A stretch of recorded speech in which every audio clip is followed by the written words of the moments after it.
मनुपमे शशिपुत्र मत्स्य स्वरूपं रूपं तस्याग्रज मुरुपुरीं माधुरीं गौष्ठवाटी राधाकुण्डं गिरिवरमहो राधिका माधवासं प्राप्तस्य प्रतीतगुरुवया श्रीगुरु तं नतोऽस्मि। नमो विष्णुपादाय कृष्णप्रेष्ठाय भूतले श्रीमते भक्तिवेदान्त स्वामिन् इति नामिनि।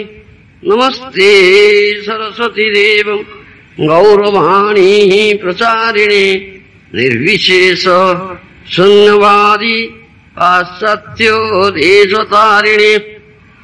प्रभुपाद जी महाराज की जय। परमाराध्यतम गुरुदेव श्री श्रीमदे श्री भक्तिवेदांत स्वामी प्रभुपाद जी महाराज की जय। नमो महावदान्याय कृष्ण प्रेम प्रदायते कृष्णाय कृष्ण चैतन्य नाम्नि गौरत्वैषे नमः। नमो ब्रह्मण्य देवाय गो ब्रह्मणे ताय च जगद्धिताय कृष्णाय गोविंदाय नमो नमः।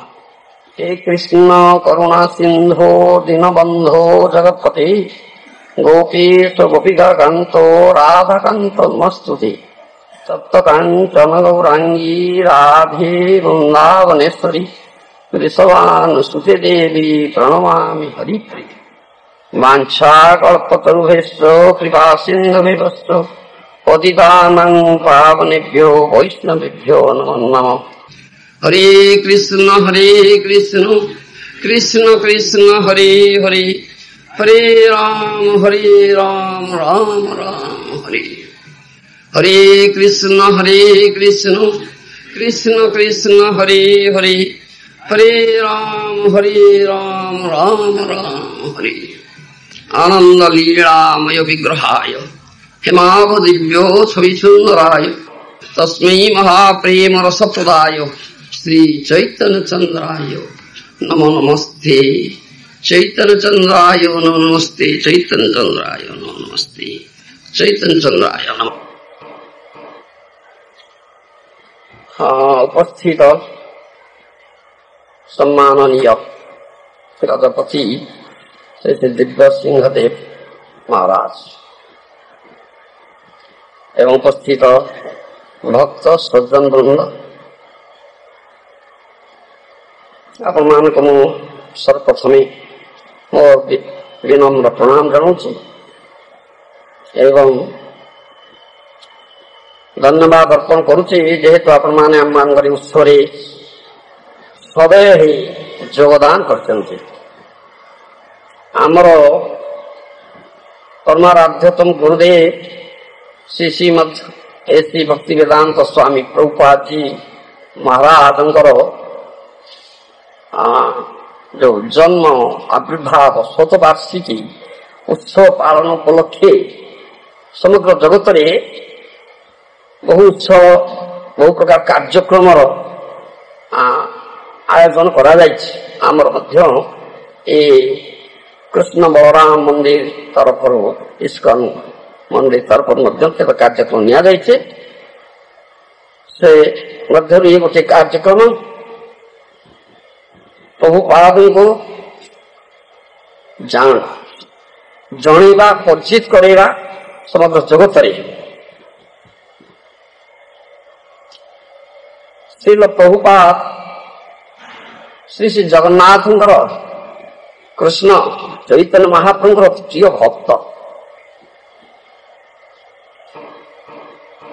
कृष्ण कहते श्रीमद भगवद्गीता श्रुतम सर्वभूतानां एकमात्र मंगलाकांक्षी बंधु थे। से केवे कौन जीवर काहारी अमंगल कामना करती ना। महाप्रभु श्री कृष्ण महाप्रभु रूप आसिले जे कि प्रेम पुरुषोत्तम बोली कहा जाए प्रेमर वाणी प्रचार कले। महावदान्य अवतार जे कृष्ण प्रेम देइछन्ति। ए प्रीति जिनसटी असल जिनिस ए प्रीतिर आधार उपरे ए जगत सृष्टि প্রীতির সম্বন্ধ রয়েছে। সেই সম্বন্ধটা আমি যদি ন জানিবা ন বুঝিবা তাহলে নিশ্চয় হিংসাচরণ করিবা। ଏ ଭୌତିକ ଜଗତ ହିଂସାମୟ ଜଗତ, ପରସ୍ପର ପରସ୍ପରକୁ ହିଂସା କରୁଛନ୍ତି। ଏ ସ୍ୱତଃସିଦ୍ଧ କଥା। ହିଂସାମୟ ଜଗତରୁ ହିଂସାଟା ଦୂର ହବ କେମିତିକା? ଏକମାତ୍ର ଉପାୟ ହଉଛି ସେ ପ୍ରୀତି ତତ୍ତ୍ୱଟାକୁ ଜାଣିବା। ଆମମାନଙ୍କ ଭିତରେ ଏ ପ୍ରୀତି ଅଛି, ସେ ପ୍ରୀତିର ଆଧାର ହେଉଛନ୍ତି Krishna. Krishna is the only object of love. Krishna ଯେ ଏକତ୍ର ପ୍ରୀତିର ବସ୍ତୁ। ଆଉ କୃଷ୍ଣଙ୍କ ସହିତ ସମ୍ବନ୍ଧ ହଉଛି ଆମର ନିତ୍ୟ ସମ୍ବନ୍ଧ, ପ୍ରତ୍ୟେକ ଜୀବର ନିତ୍ୟ ସମ୍ବନ୍ଧ ଅଛି। ମମି ବାଂଶ ଜୀବଲୋକେ ଜୀବଭୂତ ସନାତନ, ଏ ଗୀତାରେ କୃଷ୍ଣଙ୍କର ବାଣୀ। ସମସ୍ତ ଜୀବ କୃଷ୍ଣଙ୍କର ଅଂଶ, ସନାତନ ଅଂଶ। କୃଷ୍ଣଙ୍କ ସହିତ ନିତ୍ୟ ସମ୍ବନ୍ଧ ଅଛି। ତାହା ହଉଛି ପ୍ରୀତିପୂର୍ଣ୍ଣ ସମ୍ବନ୍ଧ। ଜୀବ ନିର୍ଜୀବ ଯୋଡ଼େ ବସ୍ତୁ, ଗୋଟେ ଜୀବ ଆଉ ଗୋଟେ ନିର୍ଜୀବ। ଯେ ଜୀବ ସେ ସଚେତନ ଚେତନଶୀଳ, ନିର୍ଜୀବ ଅଚେତନ ଚେତନା ନାହିଁ। ଜୀବ କଥା ଆସେ ଯେତେବେଳେ, ସେତେବେଳେ 84 ଲକ୍ଷ ଜୀବଜୁନି କଥା ଅଛି। 84 ଲକ୍ଷ ଜୀବଜୁନି ଅଛନ୍ତି। ଏ ପଦ୍ମ ପୁରାଣ ବଚନ, ବେଦ ପ୍ରମାଣ। ଏଟା ବେଦ ଯାହା କହେ ତାଇ ସତ୍ୟ। ପଦ୍ମ ପୁରାଣ ଦିଆହେଇଛି ଜଳଦା 9 ଲକ୍ଷାଣି, ସ୍ଥାବରା 20 ଲକ୍ଷତି, କୃମେରୁ ରୁଦ୍ର ସଂଖ୍ୟକା, ପକ୍ଷିଣାଂ 10 ଲକ୍ଷକମ୍, 30 ଲକ୍ଷାଣି ପଶବ, 14 ଲକ୍ଷାଣି ମାନବା, ସର୍ବମୋଟ 84 ଲକ୍ଷ। 9 ଲକ୍ଷ ପ୍ରକାର ଜଳଜୀବ ଅଛନ୍ତି। 20 ଲକ୍ଷ ପ୍ରକାର ସ୍ଥାବର ଜନି। ସ୍ଥାବର ବୋଇଲେ ବୃକ୍ଷ, ଲତା, ପାହାଡ, ପର୍ବତ, ତାଙ୍କୁ ସ୍ଥାବର କୁହାଯାଏ। ଏ ଜୀବ ଅନ୍ତର୍ଗତ। ଅବଶ୍ୟ ଜଳ ବୈଜ୍ଞାନିକ ବୃକ୍ଷ ଲତାକୁ ଜୀବ ମଧ୍ୟରେ ନଉଛି, କିନ୍ତୁ ପାହାଡ ପର୍ବତକୁ ଜୀବ ମଧ୍ୟରେ ନଉନି, ଅଚେତନ ବୋଲି କହୁଛି। କିନ୍ତୁ ତାହା ଜୀବ, ସେ ଜୀବ, ନିର୍ଜୀବ ନୁହେଁ। ପୂର୍ବେ ପାହାଡ ପର୍ବତ ମାନଙ୍କର ପକ୍ଷ ଥିଲା, ସେମାନେ ଉଡୁଥିଲେ। ଆଉ ଯୋଉଠି ବସି ଯାଉଥିଲେ ବହୁ ଜୀବଜନ୍ତୁ ମରିଯାଉଥିଲେ ଚାପି ହେଇକରି। ସେଥିପାଇଁ ଇନ୍ଦ୍ରଦେବ ତାଙ୍କର ବଜ୍ର ପ୍ରହାର କରିକିରି ତାଙ୍କ ପକ୍ଷ ଛେଦନ କରିଦେଲେ। ତାପରେ ସେ ଗୋଟେ ଜାଗାରେ ବସେଇକି ସ୍ଥାବର ହେଇଯାଇଛନ୍ତି। ସ୍ଥାବର ମାନେ ନନ୍ ମୁଭିଂ, ବିଚରଣ କରିପାରିବେ ନା। ସ୍ଥାବର ଜଙ୍ଗମ, ଯେ ବିଚରଣ କରେ ଜଙ୍ଗମ କହନ୍ତି, ଆଉ ଯେ ବିଚରଣ କରନ୍ତି ନା ଗୋଟେ ଜାଗା ସ୍ଥାବର କହନ୍ତି। ସ୍ଥାବର ଜଙ୍ଗମ ଦୁଇ ଭେଦ, ଦିଟା ଭେଦ ଅଛି। ସେ ଜୀବ ଭିତରେ ଯାଉଛନ୍ତି। ଆଉ ସେ ହଉଛନ୍ତି 20 ଲକ୍ଷ ପ୍ରକାର, ସ୍ଥାବରା 20 ଲକ୍ଷ। କୃମିରୁ ରୁଦ୍ର ସଂଖ୍ୟକା, କୃମି କୀଟ ପତଙ୍ଗ 11 ଲକ୍ଷ ପ୍ରକାର ଅଛନ୍ତି। ପକ୍ଷିଣାଂ 10 ଲକ୍ଷ, 10 ଲକ୍ଷ ପ୍ରକାର ପକ୍ଷୀ ଅଛନ୍ତି। 30 ଲକ୍ଷାଣି ପଶବ, 30 ଲକ୍ଷ ପ୍ରକାର ପଶୁ ଅଛନ୍ତି। 14 ଲକ୍ଷାଣି ମାନବା, 4 ଲକ୍ଷ ପ୍ରକାର ମାନବ ଅଛନ୍ତି। ୟାର କଥାଟା କଣ? 4 ଲକ୍ଷ ପ୍ରକାର ମାନବ, ସବୁ ମାନବ ସମାନ ନୁହନ୍ତି। କୋଉ ହିସାବରେ? ଚେତନାର ବିକାଶ। ଚେତନାର ବିକାଶ ଅନୁଯାୟୀ ସବୁ ମାନବ ସମାନ ନୁହନ୍ତି, ଆକାର ପ୍ରକାର ସମାନ। କିନ୍ତୁ ଚେତନାର ବିକାଶ ତାରତମ୍ୟ ଅଛି। ଏ ଚେତନାର କଥାଟା ଆସୁଛି। ତେଣୁ ଆଚାର୍ଯ୍ୟ ମାନେ ଏକଥା ଦେଇଛନ୍ତି। ଏ ଯାହା ଦିବ୍ୟ ସିଂହଦେବ ମହାରାଜ କହିଲେ, ଏ ଭାରତୀୟ ସଂସ୍କୃତି, ଏ ଆର୍ଯ୍ୟ ସଂସ୍କୃତି, ଏ ବୈଦିକ ସଂସ୍କୃତି, ୟାର ପ୍ରସାର ଦରକାର, ଏ ଶିକ୍ଷା ଦରକାର। ଏ ଶିକ୍ଷା ଆଜି ନଥିବାରୁ ଏଗୁଡାକ କାଣ୍ଡ ହଉଛି। ତେଣୁ ସାର୍ ପ୍ରସାର କରିବା ପାଇଁ ଆମ ପରମାରାଧ୍ୟ ଗୁରୁଦେବ ଶ୍ରୀ ଶ୍ରୀମଦ୍ ଶ୍ରୀ ଭକ୍ତିବେଦାନ୍ତ ସ୍ୱାମୀ ପ୍ରଭୁପାଦ ମହାରାଜ, ସେ ଜଗନ୍ନାଥଙ୍କ ଦ୍ୱାରା କୃଷ୍ଣ ଦ୍ୱାରା ପ୍ରେରିତ ହୋଇଥିଲେ ଏ ଜଗତକୁ। କାରଣ ସୁହୃଦଂ ସର୍ବଭୂତାନାଂ, ସମସ୍ତ ଜୀବ ଜଗତର ମଙ୍ଗଳାକାଂକ୍ଷୀ ବନ୍ଧୁ ସେ ଜଗନ୍ନାଥ କୃଷ୍ଣ। ତାଙ୍କର ଭକ୍ତ, ପ୍ରିୟ ଭକ୍ତ, ସାଧୁ, ସେ ମଧ୍ୟ ସମସ୍ତଙ୍କର ମଙ୍ଗଳାକାଂକ୍ଷୀ ବନ୍ଧୁ, ମଙ୍ଗଳ କାମନା କରନ୍ତି। ଏ ବାଣୀର ପ୍ରଚାର, କୃଷ୍ଣ ଚେତନାର ବାଣୀର ପ୍ରଚାର କରିବା ପାଇଁ ଆସିଥିଲେ। ଚେତନାର 5ଟା ସ୍ତର ଅଛି। ଏ 84 ଲକ୍ଷ ଜୀବଜନି 5ଟା ଚେତନା ସ୍ତର ମଧ୍ୟରେ ସମସ୍ତେ ଅଛନ୍ତି।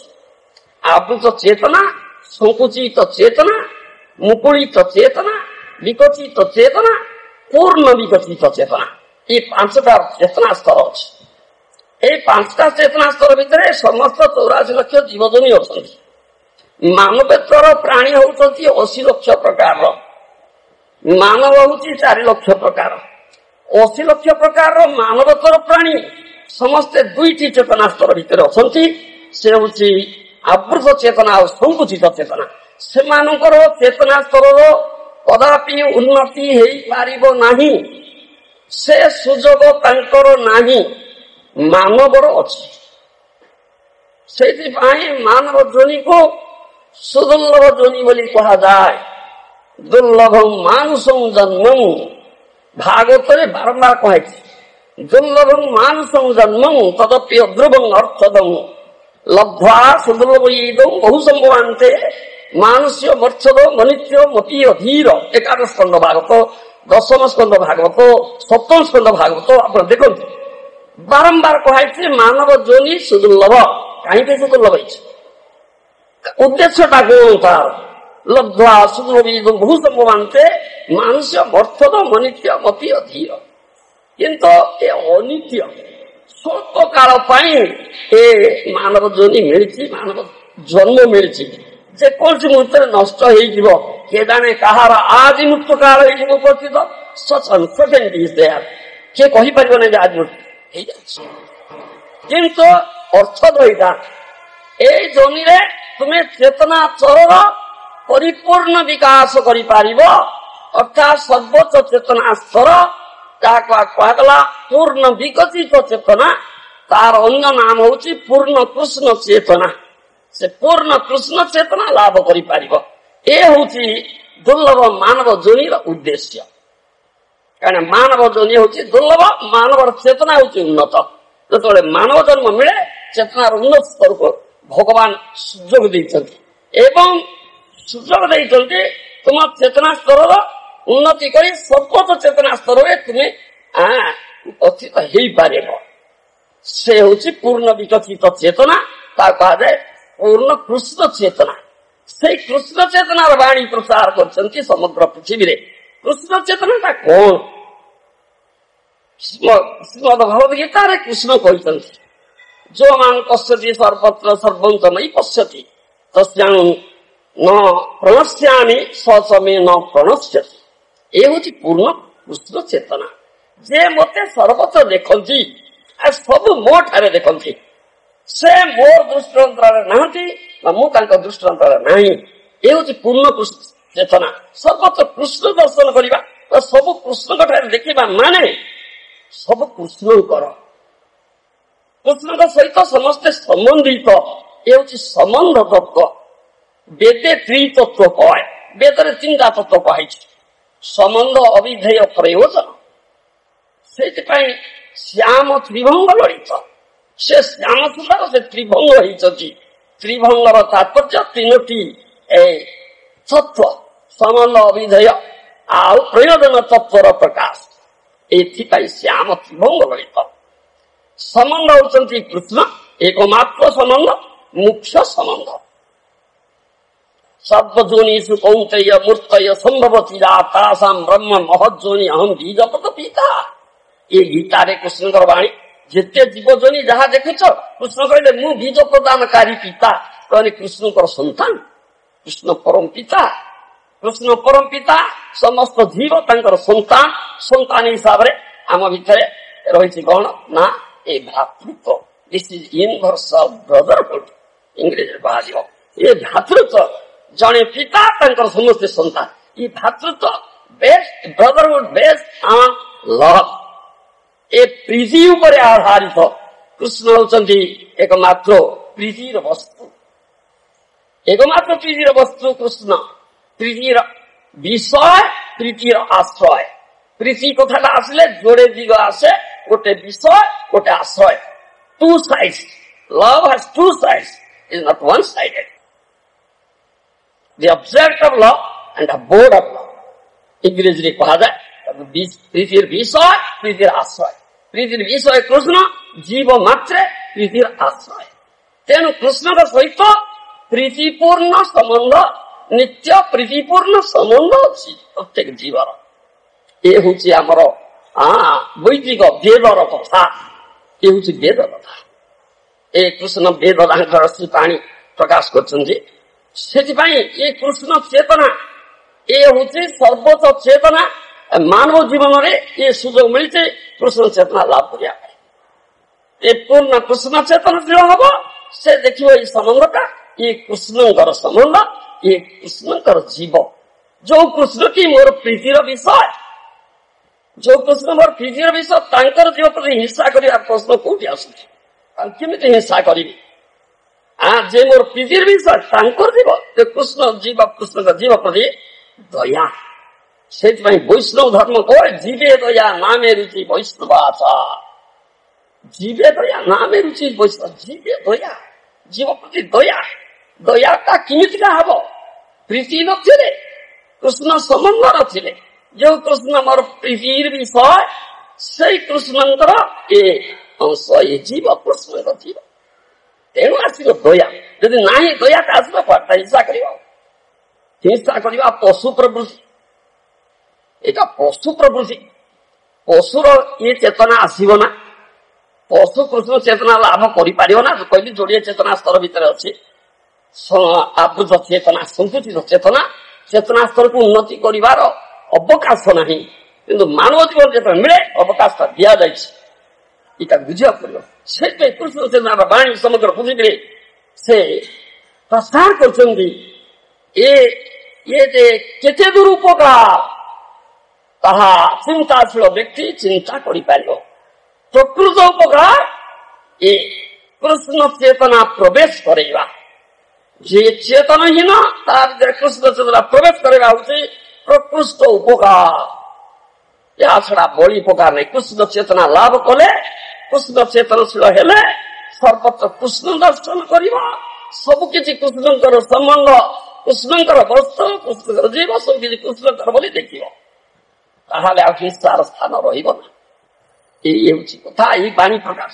ତା ନହେଲେ ହିଂସାକୁ କଶ୍ମୀର କାଳେ ରୁଟ୍ ଆଉଟ୍ କରିବା ଯାଇପାରିବ ନା। ଏ ହିଂସାମୟ ଜଗତ, ଏ ପ୍ରାକୃତ ଜଗତ, ଭୌତିକ ଜଗତ, ହିଂସାମୟ ଜଗତ, ୟାକୁ ହିଂସାକୁ ରୁଟ୍ ଆଉଟ୍ କରିବା ଯାଇପାରିବ ନା। ଇ ନ୍ୟାଚୁରାଲ ଜୀବସ୍ୟ ଜୀବନ, ଗୋଟେ ଜୀବ ଆଉ ଗୋଟେ ଜୀବର ଜୀବନ ଖାଇକରି ସେ ଖାଦ୍ୟ ଖାଦକ ସମ୍ବନ୍ଧ ଏଇଟା ଖାଉଛି। ଅହସ୍ତାନି ସହସ୍ତାନି ପଦାନି ସପଦାନି, ଭାଗବତ ଶ୍ଲୋକ ଅଛି। ଗୋଟିଏ ଜୀବ ଅନ୍ୟର ଜୀବିକା, ଶୁଦ୍ଧ ବୃହତ୍ ଜୀବଟା କ୍ଷୁଦ୍ର ଜୀବକୁ ଖାଉଛି। ଗୋଟେ ଝିଟିପିଟି ଦେଖନ୍ତୁ, କୀଟ କୀଟକୁ ଖାଉଛି, ବେଙ୍ଗଟା ଖାଉଛି। ହିଂସାମୟ ଜଗତ। ଏ ହିଂସା କରିବା କେବଳ ମାନବ କରିବ। ମାନବର ଚେତନା ସ୍ତରକୁ ଉନ୍ନତି କରିବାର ସୁଯୋଗ ଅଛି, ଅନ୍ୟର ନାହିଁ। ସେ ଦେଖିବ କୃଷ୍ଣ ସମ୍ବନ୍ଧ, କୃଷ୍ଣର ଜୀବ, ସବୁ କୃଷ୍ଣଙ୍କ ସମ୍ବନ୍ଧିତ। ଯୋଉ ମା ପଶ୍ୟତି ସର୍ବତ ସର୍ବଙ୍କ ମଇ ପଶ୍ୟ, ସବୁ କିଛି ମୋ ଠାରେ ଦେଖୁଛନ୍ତି। କୃଷ୍ଣଙ୍କ ଠାରେ ଦେଖିବ ମାନେ କୃଷ୍ଣଙ୍କ ଠାରୁ ଉଦ୍ଭୂତ, କୃଷ୍ଣଙ୍କର ସମ୍ବନ୍ଧିତ, କୃଷ୍ଣଙ୍କର ଜିନିଷ। ଏ ହଉଛି କୃଷ୍ଣ ଚେତନା। ତାପରେ ପଶୁବତ ଶାସ୍ତ୍ରରେ ନାହିଁ। ମା ହିଁ ସର୍ବାଣୀ ଭୂତାନି, ଏ ବେଦ ବାକ୍ୟ। ଏ ବେଦ ବାକ୍ୟ ଅନୁଯାୟୀ ପଶୁ ହିଂସାକୁ ନିଷେଧ କରାଯାଇଛି। କାହିଁକି? ତୁମଙ୍କର ଜୀବନ ଦବାର ଅଧିକାର ନାହିଁ ତ ମାରିବାର ଅଧିକାର କିଏ ଦେଇଛି ତମକୁ? ଯଦି ଜୀବନ ଦେଇପାରିବ ତେବେ ମାର, ଜୀବନ ଦେଇପାରିବ ତ ମାରିବ କେମିତିକା? ସେଇଥିପାଇଁ କୁହାଯାଇଛି କଣ ନା, ଯଜ୍ଞ ପଶୁବଧ। ଏ ଶାସ୍ତ୍ରରେ ଅଛି ଯଜ୍ଞ ପଶୁବଧ। ପଶୁବଧ କରିବ ତ ଯଜ୍ଞ କରିବାକୁ ପଡିବ। ସେ ଆଗ କାଳରେ ଯଜ୍ଞ ଥିଲା। କଳି ଯୁଗରେ କୌଣସି ଯଜ୍ଞ ନାହିଁ, କେବଳ ନାମ ଯଜ୍ଞ। କାରଣ କଳି ଯୁଗରେ ବ୍ରାହ୍ମଣ ନାହାନ୍ତି। କଳୁ ସର୍ବେ ଶୁଦ୍ଧ ସମ୍ଭବ, ଶୁଦ୍ଧ ଭାବରେ ବେଦ ମନ୍ତ୍ର ଉଚ୍ଚାରଣ କରି ମନ୍ତ୍ର ଶକ୍ତିର ପରୀକ୍ଷା ଦେବେ, ଏପରି ବ୍ରାହ୍ମଣ ନାହାନ୍ତି। ତେଣୁ ସେ ସବୁ ଗୋମେଧ ଯଜ୍ଞ, ଅଶ୍ୱମେଧ ଯଜ୍ଞ ଏଗୁଡାକ ଥିଲା। ସେଥିରେ କଣ କରାଯାଏ ନା, ଜରଦଗବ ବୃଦ୍ଧ ଓଗରମନ୍ୟ ପଶୁକୁ ବେଦ ମନ୍ତ୍ର ଉଚ୍ଚାରଣ କରି ସେ ଯଜ୍ଞରେ ଆହୁତି ଦିଆଯାଏ।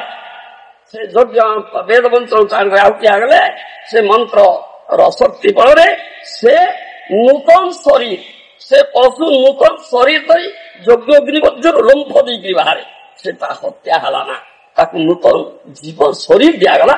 ତାର ବୃଦ୍ଧ ଅକର୍ମଣ୍ୟ ଶରୀର ଯୋଉ ବିଷୟରେ ପାଇ କଷ୍ଟ ପାଉଥିଲା ସେଇଟା ନଷ୍ଟ ହେଇଗଲା। ସେଇ ଶରୀର ମାଂସ তুমি ଖାଅ, ଯଦି ଖାଇବ ଖାଅ। ଯୋଉମାନେ ରାଜସିକ ତାମସିକ ଲୋକ ସେଇମାନେ ମାଂସ ଭକ୍ଷଣ କରନ୍ତି।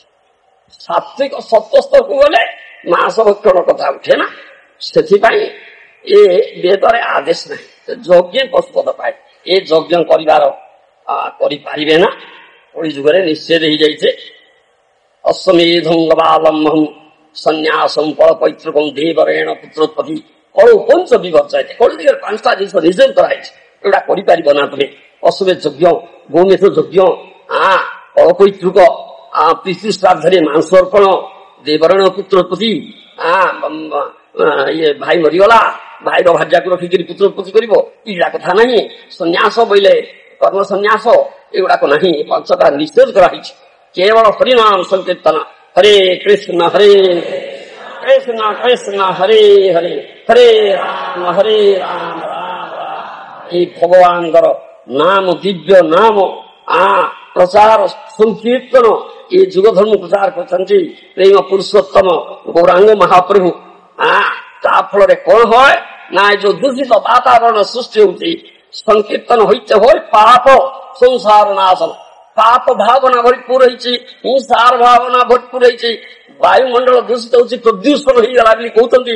କଳକାରଖାନା ଉଗ୍ର କର୍ମ କରୁଛନ୍ତି, ଜଙ୍ଗଲ ନଷ୍ଟ କରିଦଉଛନ୍ତି, ପାହାଡ ପର୍ବତକୁ ଛିନଭିନ କରିଦଉଛନ୍ତି, କେତେ ପ୍ରାଣୀ ମାରି ପକଉଛନ୍ତି। ଏଇ ଯୋଉ ହିଂସାର ଭାବନା, ପାପର ଭାବନା, ଏ ଯୋଉ ଭାଇବ୍ରେସନ ଖେଳୁଛେ, ବାୟୁମଣ୍ଡଳ ଦୂଷିତ ହେଇଯାଇଛି। ସେ ଦୂଷିତ ବାୟୁମଣ୍ଡଳକୁ ବିଶୁଦ୍ଧ କରିବାର ଉପାୟଟା କି ଅଛି? ଏ ବିଶୁଦ୍ଧ କରିବାର ଉପାୟ କୌଣସି ଜଡ଼ ବୈଜ୍ଞାନିକ ଜାଣିଲେ ଏ ସଂକୀର୍ତ୍ତନ ଜରିଆରେ হয়। ହରିନାମ ସଂକୀର୍ତ୍ତନ ଜରିଆରେ ବିଶୁଦ୍ଧ ବାୟୁମଣ୍ଡଳ ବିଶୁଦ୍ଧ ହେଇଯାଏ। এই କଥା କୁହାଯାଇଛି। ଜାପାନରେ କଥିତ ଅଛି, ଜାପାନରେ ବିଶୁଦ୍ଧ ବାୟୁ ମିଳୁନି। ଏତେ ଛୋଟ ଦ୍ୱୀପଟା ଏତେ କଳକାରଖାନା କରିଛନ୍ତି, ଆଉ ବିଶୁଦ୍ଧ ବାୟୁ ମିଳୁନି। ବାୟୁ କିଣୁଛନ୍ତି, ବିଶୁଦ୍ଧ ବାୟୁ କିଣିକିରି ମୁଣା ଭିତରେ ଲଗେଇକି ନାକରେ ରଖିକି ନିଶ୍ୱାସ ମାରୁଛନ୍ତି। ଏଇ ପ୍ରକାର ସ୍ତରକୁ ଆମେ ଯାଇଛେ। କଣ କରିବାକୁ ଯାଉଛି? ଏବେ କେହି ଚିନ୍ତା କରିପାରୁଛନ୍ତି? ଯେ ହୃଦ ମୋଳାକାକି ସେ ଚିନ୍ତା କରୁଛନ୍ତି ଭଗବାନଙ୍କର ପ୍ରିୟ ଭକ୍ତ ସାଧୁ ମହାଜନ ବୈଷ୍ଣବ, ସେମାନେ ଆସି ବାଣୀ ପ୍ରଚାର କରୁଛନ୍ତି, କୃଷ୍ଣ ଚେତନାର ବାଣୀ। ଦେଖ, ଏ କୃଷ୍ଣଙ୍କର ଜିନିଷ, କୃଷ୍ଣଙ୍କର ସମ୍ବନ୍ଧିତ, କୃଷ୍ଣଙ୍କର ବସ୍ତ୍ର, ଯୋଉ କୃଷ୍ଣଙ୍କର ଜୀବ, ଯୋଉ କୃଷ୍ଣ ଯେ ଆମର ପୃଥିବୀର ବିଷୟ, ତାଙ୍କୁ ନଷ୍ଟ କରିବାର ତୁମର ଅଧିକାର ନାହିଁ। ଏସବୁ କଥା ଅଛି। ଯଦି ପଶୁ ଦିଆଯାଏ, ଏ ବିଚାର କରାଯିବ। ଖାଦ୍ୟ ମାନବର ସ୍ୱାଭାବିକ ଆହାର ନିରାମିଷ, ଆମିଷ ନୁହେଁ। ଦେଖ, ଯୋଉମାନେ ନିରାମିଷାସୀ ଆଉ ଯୋଉମାନେ ଆମିଷାସୀ ପ୍ରାଣୀ, ତାଙ୍କର ଜଳପାନରେ ତଫାତ୍ ଦେଖିବ। ଆମିଷାସୀ ପ୍ରାଣୀ ବାଘ, ସିଂହ, ବିରାଡ଼ି, କୁକୁର ଏଗୁଡାକ ଜିଭ ଲଗେଇକିରି ପାଣି ପିଅନ୍ତି, ଜିଭ ଲଗେଇକି ପାଣି ପିଅନ୍ତି। ଏ ଲକ୍ଷଣ ସେ ଆମିଷାସୀ ପ୍ରାଣୀ।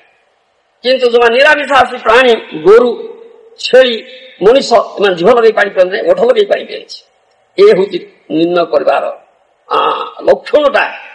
ଏଇଥିରୁ ଜାଣିବ ମଣିଷ ଆମିଷାସୀ ନୁହେଁ, ନିରାମିଷାସୀ। ତାର ଆହାର ଆମିଷ ଆହାର ନୁହେଁ। କେବଳ ରଜ ତମ ଗୁଣରେ ଯୋଉମାନେ ଥାନ୍ତି, ସେମାନଙ୍କ ପଶୁ ପ୍ରକୃତି ଥାଏ, ସେମାନେ ମାଂସ ସବୁ ନିରୀହ ଜୀବକୁ ହତ୍ୟା କରି ତାର ଜିହ୍ୱା ଲାଳସା ମେଣ୍ଟିବା ପାଇଁ ତାର ମାଂସ ରକ୍ଷଣ କରୁଛନ୍ତି। ତଦ୍ୱାରା ଯେ ପାପ କରୁଛନ୍ତି, ତାର ପରିଣତି କଣ କରୁଛନ୍ତି ଜାଣନ୍ତି ନା? ସେଥିପାଇଁ ଶାସ୍ତ୍ରରେ ଏସବୁ କଥା କୁହାଯାଇଛି। ପାପ କରିବା ତ ମହାପାପ, ଏ ଯୋଉ ହତ୍ୟା କରିବା ମହାପାପ, ପାପର ପ୍ରତିଫଳ ସବୁ ନର୍କଦଣ୍ଡ ପାଇବ। ଯେ ତ୍ୱଦେବଂ ବିଦଶନ୍ତ ଶ୍ରଦ୍ଧା ସଦ୍ଭିମାନିନ ପଶୁଂ ଗୃହନ୍ତି ବିଶ୍ରଦ୍ଧା ପ୍ରେତ୍ୟ ଖାଦନ୍ତି ଚ ତେ ତାନ୍। ଏ ଏକାଦଶ ସ୍କନ୍ଧ ଭାରତରେ କୁହାଯାଇଛି। ଧର୍ମ ତତ୍ତ୍ୱରେ ଅନଭିଜ୍ଞ, ଗର୍ବିତ, ସଦଭିମାନୀ ଯେ ସମସ୍ତ ଅସାଧୁ ବ୍ୟକ୍ତି ନିଃଶଙ୍କ ଚିତ୍ତରେ ପଶୁ ହତ୍ୟା କରନ୍ତି, ସେମାନେ ସମସ୍ତେ ପରଜନ୍ମରେ ପଶୁମାନଙ୍କ ଦ୍ୱାରା ଭକ୍ଷିତ ହୁଅନ୍ତି। ସେ ଅପେକ୍ଷା କରି ରହିଛି, ସେ ଲୋକଟି ମଲେ, ସେମାନେ ତାକୁ ସେ ପ୍ରକାର ଜନ୍ମ ପାଇବ, ସେମାନେ ଅପେକ୍ଷା କରି ତାକୁ ଭକ୍ଷଣ କରିବେ, ସେଇପରି ମାରିବେ ଖାଇବେ। ଏ ହଉଛି କଥା। ଏଇଟାକୁ ଜାଣିଲେ ତୁମେ କେମିତି ମାରିବ ଖାଇବ, ଏ ହଉଛି କଥାଟା। ସେଥିପାଇଁ ମାନବ ଜୀବନର ଉଦ୍ଦେଶ୍ୟ ଯେତେବେଳେ ହେଲା ଭକ୍ତି ଲାଭ କରିବା, ପରମାର୍ଥ ଲାଭ କରିବା, କୃଷ୍ଣ ସମ୍ବନ୍ଧ, କୃଷ୍ଣ ଚେତନା ଲାଭ କରିବା, କୃଷ୍ଣ ସମ୍ବନ୍ଧ, କୃଷ୍ଣର ସେବକ, ଜୀବ ମାତ୍ରେ କୃଷ୍ଣର ସେବକ, ଜୀବେର ସ୍ୱରୂପ হয় କୃଷ୍ଣ ନିତ୍ୟ ଦାସ, ଏ କଥା ମହାପ୍ରଭୁ ପ୍ରକାଶ କରୁଛନ୍ତି। କୃଷ୍ଣ ସେବ୍ୟ ବସ୍ତୁ, ଜୀବ ମାତ୍ରେ ସେବକ, ଯେ ଯୋଉ ଅବସ୍ଥା ଥାଉ କୃଷ୍ଣଙ୍କର ସେବାରେ ଲାଗିବ। ସେ ସବୁ ଜିନିଷ ଯାହା କିଛି ଦେଖୁଛ, ଏଠି ସଜୀବ ଦେଖ, ନିର୍ଜୀବ ଦେଖ, ବୃକ୍ଷ ଲତା, ପାହାଡ ପର୍ବତ, ପାଣି ପବନ, ଯାହା କିଛି ଏସବୁ କୃଷ୍ଣଙ୍କର ସେବୋପକରଣ, କୃଷ୍ଣଙ୍କର ସେବାର ଉପକରଣ। କୃଷ୍ଣଙ୍କର ସେବାରେ ଲାଗିବେ ମାନେ କୃଷ୍ଣକୁ ଆନନ୍ଦ ଦେବେ। କୃଷ୍ଣ ଏକମାତ୍ର ଉପଭୋଗକାରୀ, ଅହଂ ଈଶ୍ୱର ଜ୍ଞାନ ଭୋକ୍ତା। କୃଷ୍ଣ କହିছে ସେ ଭୋକ୍ତା ବୋଲି, ସେ ଉପଭୋଗକାରୀ। ଅନନ୍ତା ଦ୍ରଷ୍ଟା ଭର୍ତ୍ତା ଭୋକ୍ତା ମହେଶ୍ୱର ବାରମ୍ବାର କହିଲେ। ସେ ଭୋକ୍ତା ଉପଭୋଗକାରୀ, ଜୀବ ଉପଭୋଗକାରୀ ନୁହେଁ ବା ଜୀବ ଉପଭୋଗକାରୀ ହେଇପାରିବ ନାହିଁ। ଜୀବ ଉପଭୋଗ୍ୟ। ଜୀବ ଯଦି କୃଷ୍ଣଙ୍କର ଉପଭୋଗରେ ଲାଗିପାରିଲା ତାହେଲେ ସେ ଆନନ୍ଦ ପାଇବ, ନଚେତ ଆନନ୍ଦ ପାଇବ ନାହିଁ। ଇଏ ହଉଛି ଗୀତା, ଭାଗବତ ଆଦି ବୈଦିକ ଶାସ୍ତ୍ରର ବାଣୀ। ଆଉ ଉପନିଷଦରେ କୁହାଯାଇଛି ତେନ ତେକ୍ତେନ ଭୁଞ୍ଜିଥା ମା ଗୃଧ୍ର କସ୍ୟ ଧନଂ। ଆଲଟମେଣ୍ଟ ହେଇଛି, କାହାର କଣ ସେୟା ସେଗୁଡାକ ଆଲଟମେଣ୍ଟ ହେଇଛି। ବାଘ ସିଂହ ପ୍ରଭୃତି ମାଂସାଶୀ ପ୍ରାଣୀ, ତାଙ୍କ ପାଇଁ ଆଲଟମେଣ୍ଟ ହେଇଛି, ସେମାନେ ମାଂସ ଭକ୍ଷଣ କରିବେ, କ୍ଷୁଦ୍ର ଜୀବକୁ ମାରିକି ଖାଇବେ, ତାଙ୍କର ଆଲଟମେଣ୍ଟ ସେଟା ସେୟା। ମଣିଷ ମାଂସାଶୀ ନୁହେଁ, ସେ ନିରାମିଷାଶୀ। କାହିଁକିନା ଭକ୍ତି ବୃତ୍ତି ଜାଗ୍ରତ କରିବା ପାଇଁ ପଡିବ। ପରମାର୍ଥ ଲାଭ ମାନେ ଭକ୍ତି ଲାଭ, କୃଷ୍ଣକୁ ଜାଣିବା, କୃଷ୍ଣକୁ ବୁଝିବା, କୃଷ୍ଣ ଚେତନା ଲାଭ କରିବା। ଭକ୍ତି ଆହୁଁ ଅଭିଯାନ, ଭକ୍ତି, ଏଇ ଭକ୍ତିଟାକୁ ପରମାର୍ଥ ବୋଲି କୁହାଯାଇଛି। ଇଏ ହଉଛି ଦୁର୍ଲଭ ମାନବ ଜୀବନର ଉଦ୍ଦେଶ୍ୟ। ତେଣୁ ସେଥିପାଇଁ ଖାଦ୍ୟର କଥା ଅଛି। ଜୈସା ଖାଏ ଅନ୍ନ ঐসা হয় ମନ, କଥାଟା ଅଛି। ଆହାର ଶୁଦ୍ଧ, ସତ୍ୟ ଶୁଦ୍ଧ। ଶୁଦ୍ଧ ଆହାର ହେଲେ ସତ୍ୟ ଶୁଦ୍ଧି ହେବ, ଚେତନା ବିଶୁଦ୍ଧ ହବ। ସେଥିପାଇଁ ସାତ୍ବିକ ଖାଦ୍ୟ ଆହାର, ସାତ୍ବିକ ଖାଦ୍ୟ ଆହାର କଲେ ସତ୍ୟ ମନଟା ସତ୍ୟ ସ୍ତରକୁ ଯିବ। ସତ୍ୟ ସ୍ତରକୁ ଯେ ପର୍ଯ୍ୟନ୍ତ ନ ଆସିଛ ରଜସ ତାମସ ରଜତମ ଗୁଣରେ ଅର୍ଥ, ସେ ପର୍ଯ୍ୟନ୍ତ ପଶୁ ପ୍ରବୃତ୍ତି ହିଂସା ପ୍ରବୃତ୍ତି ରହିବ। ସେଇଥିରେ ସତ୍ୟ ସ୍ତରକୁ ଆଣିବା ପାଇଁ ବୁଦ୍ଧ ଅବତାର ହେଇଥିଲେ, ଯେ କି ଏ ଅସତ୍ୟା ବନ୍ଦ କରି ସଦୟ ହୃଦୟ ଦର୍ଶିତ ପଶୁ ଘାତମ କେଶବ ଧୃତ ବୁଦ୍ଧ ଶରୀର ଜୟ ଜଗଦୀଶ। ସେଥିପାଇଁ ବୁଦ୍ଧ ଦେବ ରୂପରେ ଆସିଥିଲେ ଭଗବାନ ବିଷ୍ଣୁ। ଏମାନେ ନିଶଙ୍କ ଚିତ୍ତରେ, ଏମାନଙ୍କ ଚେତନା ନାହିଁ, ଷୋଳ ନିରୀହ ପଶୁପାଳୀ ମାରି ପକଉଛନ୍ତି। ସେଥିପାଇଁ ହୃଦୟ ତାଙ୍କର ବ୍ୟାକୁଳ ହେଲା। ସଦୟ ହୃଦୟ ଦର୍ଶିତ ପଶୁ ଘାତ, ପଶୁ ହତ୍ୟା ବନ୍ଦ କରିବା ପାଇଁ ଆସିଲେ ବୁଦ୍ଧଦେବ। ବନ୍ଦ କରିବାକୁ ସବୁ ବନ୍ଦ କରିଥିଲେ, ଶକ୍ତି ଆବେଶ ଅବତାର, ଶକ୍ତି ପ୍ରୟୋଗ କରିକିରି। କାରଣ ଏମାନେ ଆଗ ସତ୍ୟ ସ୍ତରକୁ ଆସନ୍ତି, ଏମାନେ ରାଜତମ ସ୍ତରରେ ଅଛନ୍ତି। ସତ୍ୟ ସ୍ତରକୁ ଆସିଲେ ଯାଇକିରି ବେଦ ବାକ୍ୟର ମର୍ମ ତତ୍ତ୍ୱ ବୁଝିବେ, ନହେଲେ ବେଦ ବାକ୍ୟ କଥା ବୁଝିପାରିବ ନା। ତମେ ଆଗ ସତ୍ୟ ସତ୍ୟ ସଞ୍ଜାୟତେ ଜ୍ଞାନ, ସତ୍ୟ ସ୍ତରକୁ ଆସିଲେ ଜ୍ଞାନ, ଦିବ୍ୟ ଜ୍ଞାନ, ପରମାର୍ଥ ଜ୍ଞାନ କଥା ବୁଝିବ, ବେଦ ତତ୍ତ୍ୱଟା ବୁଝିବ। ନ ତ ରାଜସିକ ତାମସିକ ଲୋକ ବୁଝିବ ନା, ସେଗୁଡା କଥା ପଶୁ ବୁଝିଲା। ସେଥିପାଇଁ ବୁଦ୍ଧଦେବ କଥା କରିଦେଲେ। ଏଥିପାଇଁ ଏଗୁଡାକ ନିଶ୍ଚୟ କରାହେଇଛି। କାରଣ ତୁମେ ସତ୍ୟସ୍ତରକୁ ଆସିବ, ତାପରେ ଶୁଦ୍ଧ ସତ୍ୟସ୍ତରକୁ ଗଲେ ଭକ୍ତି ପଥକୁ ଯିବ, ତାହେଲେ ପୂର୍ଣ୍ଣ କୃଷ୍ଣ ଚେତନା ଲାଭ କରିବ। ସମ୍ବନ୍ଧ ଅବିଧେୟ ପ୍ରୟୋଜନ ବୁଝିବ, କୃଷ୍ଣ ସହିତ ସମ୍ବନ୍ଧିତ କେମିତି, ଏଇଟା କୃଷ୍ଣର ଜୀବ, ଯୋଉ କୃଷ୍ଣ କି ମୋର ପ୍ରୀତିର ବିଷୟ। ତେଣୁ ଆଉ ହିଂସା କରିବ ନା, ପ୍ରୀତି କରିବ। ପରସ୍ପର ସ୍ନେହ ସମ୍ବନ୍ଧ ଅଛି, ପ୍ରୀତିପୂର୍ଣ୍ଣ ସମ୍ବନ୍ଧ ଅଛି। ଏଇ ସମ୍ବନ୍ଧରେ ସମସ୍ତେ ଯାହା କହିଛନ୍ତି ବନ୍ଧା ହେଇଛନ୍ତି, ସେ କଥାଟା ଗଜପତି ମହାରାଜ କହିଛି। ଏଇ ସମ୍ବନ୍ଧ ତତ୍ତ୍ୱ କଥାଟା ନ ବୁଝିଲା ମାନେ ଏଇ ବାଣୀର ପ୍ରସାର ଆବଶ୍ୟକ। ସେଥିପାଇଁ ମହାତ୍ମା ମହାପୁରୁଷ ଆମର ପରମାରାଧ୍ୟ ତମ ଗୁରୁଦେବ ଶ୍ରୀ ଶ୍ରୀମତେ ଶ୍ରୀ ଭକ୍ତି ବେଦାନ୍ତ ସ୍ୱାମୀ ପ୍ରଭୁପାଦ ମହାରାଜ ସମଗ୍ର ଜଗତରେ କୃଷ୍ଣ କରିଛନ୍ତି। ଆଧାର ପ୍ରଚାର ଆବଶ୍ୟକ। ଆଉ ତାଙ୍କର ଆମେ ଶିଷ୍ୟ ପ୍ରଶିଷ୍ୟ କଣ, ଏ ସୋସାଇଟି ସଂଘ, ଆନ୍ତରାଷ୍ଟ୍ରୀୟ କୃଷ୍ଣ ଭାବନା ସଂଘର ମେମ୍ବର ସଭ୍ୟ ବୃନ୍ଦ ଆଜି ସମଗ୍ର ଜଗତରେ ମଧ୍ୟ ବାଣୀ ପ୍ରସାର ଚଳାଇ ରଖିଛନ୍ତି। କାହା ଏହା ଏହା ସମଗ୍ର ଜଗତ ପକ୍ଷରେ କଲ୍ୟାଣକର। ଯାହା କହିଲେ ଆଣବିକ ବୋମା ତିଆରି କରୁଛି ହିଂସା ଏତେ ଚରମସ୍ତକୁ ଗଲାଣି, ଯାହା କହୁଛନ୍ତି ବାରୁଦ ଗଦା ଉପରେ ଠିଆ ହେଇଛି ପଛରେ କୌଣସି ମୁହୂର୍ତ୍ତରେ ଧ୍ୱଂସ ହେଇଯିବ। ଇ ଧ୍ୱଂସରୁ ରକ୍ଷା ପାଇବାର ଉପାୟଟା କଣ ଅଛି? କୃଷ୍ଣ ଚେତନାର ବାଣୀ ପ୍ରଚାର, ତା ନହେଲେ ଏଇ ଧ୍ୱଂସରୁ ରକ୍ଷା ପାଇବାର ଅଛି। ଏଇ ବାଣୀ ପ୍ରଚାର ଆବଶ୍ୟକତା ଅଛି। ତାଙ୍କର ଏଇ ସେଣ୍ଟେନିଆଲ ସେଲିବ୍ରେସନ, ଶତବାର୍ଷିକ ଆବିର୍ଭାବର ଶତବାର୍ଷିକ ଉତ୍ସବ ଅବସରରେ ହଉଛି। ତେଣୁ ଆପଣମାନଙ୍କୁ ଏକଥା ବୁଝିବାକୁ ଆମେ ସୁଯୋଗ ଦଉଛେ। ତାଙ୍କର ପୁସ୍ତକ, ତାଙ୍କର ଜୀବନୀ ଅଛି, ଆମେ ପୁସ୍ତକ ପ୍ରକାଶ କରିଛେ, ବହୁଳ ପ୍ରଚାର ପ୍ରସାରର ବ୍ୟବସ୍ଥା କରୁଛେ। ଆପଣମାନେ ସମସ୍ତେ ଖଣ୍ଡେ ଖଣ୍ଡେ ନିଅନ୍ତୁ। ଆପଣମାନେ ବୁଦ୍ଧିଜୀବୀ, ଆପଣମାନେ ଚିନ୍ତାଶୀଳ ଲୋକ, ଉନ୍ନତ ଚେତନାର ବ୍ୟକ୍ତି, ଆପଣ ବିଚାର କରନ୍ତୁ ଏବଂ ଏ କାର୍ଯ୍ୟକ୍ରମରେ ଯୋଗ ଦିଅନ୍ତୁ, ଯୁକ୍ତ ହେଇଯାଆନ୍ତୁ, ସହଯୋଗ କରନ୍ତୁ। ତାହେଲେ ପ୍ରକୃତରେ ମାନବ କଲ୍ୟାଣ ବା ପୃଥିବୀର କଲ୍ୟାଣ ସାଧିତ ହେବ। ହରେ କୃଷ୍ଣ।